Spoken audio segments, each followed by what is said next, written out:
Hello guys, আমি ঈশা। আজকে ব্লগটা এখান থেকেই স্টার্ট করব। তার আগে বলে দিই, ইউটিউব থেকে দেখে থাকলে কিন্তু সাবস্ক্রাইব করে দিও এবং ফেসবুক বা ইনস্টাগ্রাম থেকে দেখলে ফলো করে দিও। এখন যাচ্ছিলাম পড়তে। আজকে ভিডিওটা করার একদমই ইচ্ছা ছিল না, তাই খুব ঘ্যাচাং ঘ্যাচাং করে ভিডিওটা করেছি। অনেক হয়তো ভুলথুরি হতে পারে। আসলে এত দেরি হয়ে গেছিলো, স্কুল থেকে এসে কিছুভাবে মুখের মধ্যে খাবারটা দিয়ে দৌড় একদম। এই আমার একটা বোন যাচ্ছিলো আমার সাথে, তো ও আর আমি একসাথে যাচ্ছিলাম। ও ছিল বলে আর একটু তাড়া করছিলাম, কেন ওর 5টা থেকে পড়া ছিল, আমার 5:30 থেকে। তো আমার জন্য ওর আধ ঘন্টা তো এমনিতে লেট হয়েইছে। তো এখন টুকটুক করে চলে যাচ্ছি। নিজের মুখটা যে ঠিকভাবে দেখবো, সেই বাঁদরের মানে কি বলবো, কেমন একটা বলবো, 5 পা দেখে না, ওরকমভাবে নিজের মুখটাকে দেখাতে হচ্ছে আমাকে।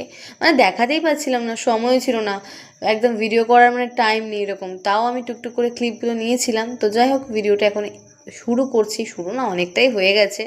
পড়তে চলেও এসেছি টুকটুক করে, এখন পড়া কমপ্লিট হয়ে যাচ্ছে, বাড়ি যাচ্ছি।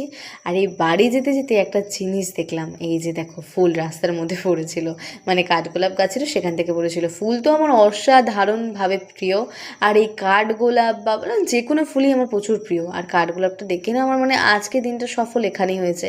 আমার এত ফুল ভালো লাগে, আমি কি বলবো, মানে একদম ফ্যান, মানে একদম শেষ এই ফুলে। আমার সমাপ্তই ফুল, মানে এরকম একটা জিনিস। তো যাই হোক, ভিডিওটা এন্ড করলাম। ভালো লাগলে like, comment, share, follow, subscribe করে দিও। টাটা।